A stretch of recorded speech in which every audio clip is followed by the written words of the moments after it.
Got some pictures here. We'll talk off the pictures. We'd like to make sure that we have bits of some of these other guys that couldn't make it. There are a lot of guys, we just happen to be the local guys. There are other guys in the group that are from further away, and we need to make some mention of them. But my first question, guys, you 49ers, did you guys ever see a football game before you played one? I don't think I did. I don't think I did either. Well, I've been to Minnesota where it's in play, you know, Big Ten.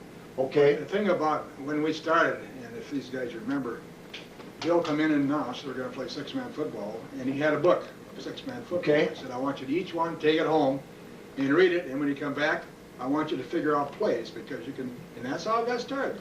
You bring, and that's why we got so enthused, because everybody was writing out plays and stuff. The ones that worked, we kept, and the ones that didn't work were thrown away, and that's exactly the words he gave us. That's right. And we went out there, and that's what we practiced with that. Amazing, huh? Yeah, that's exactly how it got started. We couldn't afford jerseys. We just had plain white sweatshirts, and we painted numbers on them that first year. Yeah. Didn't we? We didn't have uniforms. Yeah.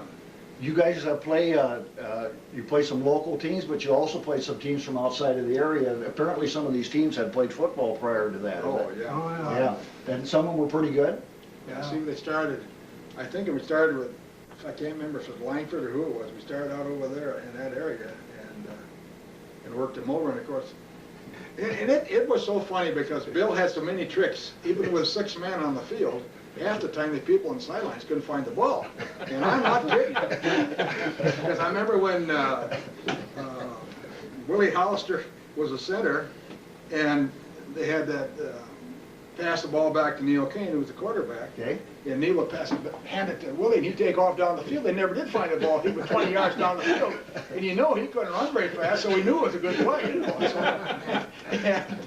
And it is fooled the heck out of me. People couldn't find the ball half the time, you know. No, well, didn't they have a rule you had to handle the ball twice behind the line? If you passed it, You had to have room. You had to shuffle it back so there was a space between it. Then you could have the play, legal play. So that really never changed that, because when we were playing, we still had the rules were still the same in that Yeah, system. it didn't change. I wonder if those plays that you guys ran were the same plays that we ran later. Well, the good ones I think you kept. All the good ones I'm sure you kept. I think we had, what, just 8? We had 10 plays. 10 plays. Yep. 10 plays is all One was we had. left, 2 was right, Yeah. 3 was around the end, 4 was around this The other end, end. 5 was a reverse or something, and or 5 was a pass that to was the that left Sioux City end. Stew. We called it Yeah. Sioux City Stew. Yeah, Sioux City Stew. There was a fake reverse of that. Yeah, they can- One time, and Lyle told me about it, he ran over to the side for a side pass, and the opposing coach was standing right there, and he tried to push Lyle all the way, so he wanted to see what the play was. And the play Lyle was already involved in. That whole sleeper play. Sleeper play. But their opposing coach wanted him to move so he could see what's going on. Bill taught us on that one, Gus. Remember, you'd run across field, I'm in for Gus, I'm in for Gus, I'm in for Gus. And you'd run across field, stand out of bounds, and Gus would go stand in front of Bill Welsh, and somebody throw Gus the football. Did you guys have that substitution play? Yeah, That's what Cousin just mentioned. I'm not sure that was all legal. Was it? Well, I think he probably talked to the team didn't referees and umpires first on that. I Well, would I tell you, think. they come and played in front of Bill Welsh, they better know the rules. And every play there was. I'm telling you. Now, I know when we were playing later, we always had that Armistice Day game. Yeah. And here's a Montrose Honker game, and that was the last game of the season. And They were tough. they were tough. Montrose had a good record going into that. They had a 220-pound fullback that was about this high, and you tried to knock him down, holy buckets, was he tough. But he was about as nice a guy after the game. We had more fun talking to those guys, just as friendly as could be. The thing that's hard for me to understand, now I'm still involved in coaching a little bit, but I look at some of these scores, 72-0, 67-0. Do you guys stay friends with those other teams? Or were you, huh? Oh, yeah. What happened? No. Yeah, I think one of those years on that Labor Day game, we would use a coal dust to mark out the... Snowed that night. You're kidding me, is that right? Yeah, the whole field was white, and then he went and got some, remember that? He got some coal dust and marked out the lines. Yeah. And he put up that blocking dummy out there with about 200 pounds of Sawdust. sawdust to try to knock her on, about to knock her over backwards every time you run into it. But that's what he wanted you to do. Learn how to block, cross-body block. You know, that's what we did. We did a lot of that when we were playing, didn't we? Did cross-body block tackle. Well, you can really knock a guy over easy Yeah. with that block Yeah. too. You can get up a lot quicker that Yeah. way too. Mickey was good at that. Hit and roll and. Oh, yeah. Mick was a good, Mick was a tough boy. yeah. Uh-huh. Boy, the guy I remember tough was Pat Vickers. Pat. See, I never saw him. I felt sorry for some of them kids he hit. Yeah. Oh, you know, he had a pair of legs on him. He was really put together, boy. Boy, Donnie Gibbs would hit some kids pretty hard too, I tell you. He was fast and furious. We played Selby, remember? Remember you? Yeah. They got one guy crawling. And was he crying forward through that? I think I hit him from behind going full tilt. He got up, the tears were pouring down his cheek, and Okay, then that was the first year. Okay, during the second year, it was Hecla, Barnard, Wilmot, Webster, and then Hecla, then Browns Valley, Yeah, which Browns looked like Valley a was- good football game. Yeah. It was 65 to 42. That's a Yeah. pretty good six-man football they game. had that big center, you know, that was coach out of the University of Minnesota's Oh, was nephew. that- He was the nephew. Was that right? Yeah, and he was a huge big guy. But after a while, after getting hit him so many times, he didn't want to even get involved in the whole plays in there. He was probably 20 years old too. They had a couple 20-year-olds. Well, he had two brothers down there. Yeah, they Yeah. were. Yeah, they were good athletes too. And then it goes to Selby, 68-14, and then you played Faith at 77-30. Now that's starting to get at the end of the season. You Yeah, must it was. have- The last they must one. have been pretty tough. Well, that was build the perfect offense against the perfect defense. Because Selby hadn't been scored upon, I don't think. In the first play, you run for a touchdown. 17 seconds we had it done. Yeah, I think it was. And it was all over with. Just took the stuff right out of him. Wow. And then you played Langford, but the last game of the year was Hankinson, North Dakota. and Yeah, you see, guys- they're undefeated when they come into the playoffs too. Yeah. Yeah. And I talked to Red Sanderson the other day. It seemed like one of those teams had lost one game in 5 years. Now maybe that was later when Red was playing, because was Red on this ball. Let's go back to your junior year where you guys had maybe a real close game. In fact, I Yeah. think we were reading in here that Pierpont. the Pierpont game where They were ahead of us 20-8 at the half, and we ended up beating them 28-20. okay, and that was at their homecoming apparently over Yeah, at Pierpont. At huh? Pierpont. And according to the write-up, as we read there, Howler, and he was the one that was playing the good defense, and I forget who the other was. I think Merle Holler scored 2 touchdowns and I did. Okay, okay, wow. Each year, Coach Welch always, as I remember, had an Armistice Day game where he tried to Yep. bring one of the toughest teams from the area. Yep. What were some of the teams you remember that you guys played? Browns Valley, Okay, Linton, North Dakota. okay. Was Linton a team that had the great record? Yep. And how did that go? They hadn't been lost like one game in 5 years, and They lost once in 5 years. what would you guys do to them? We beat them 72-0.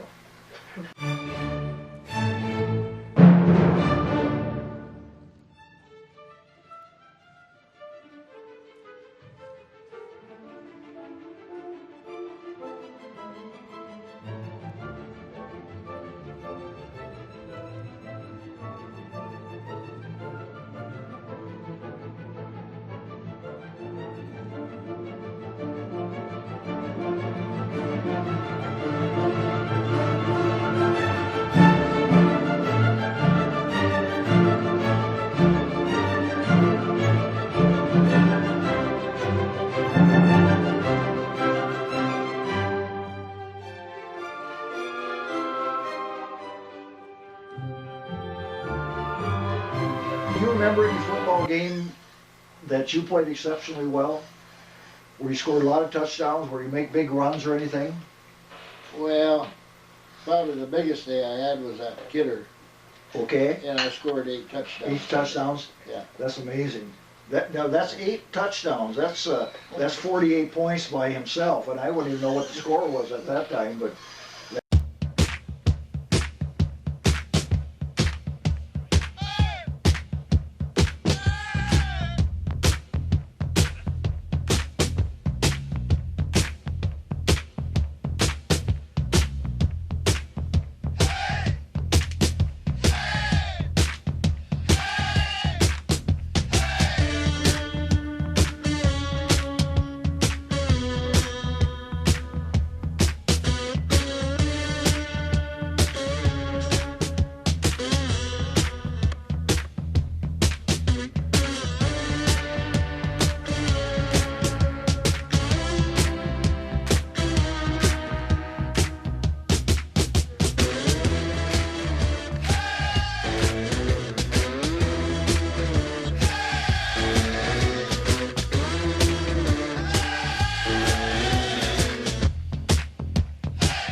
did. We were the first ones to beat them, and they were the first ones to beat us. That's right.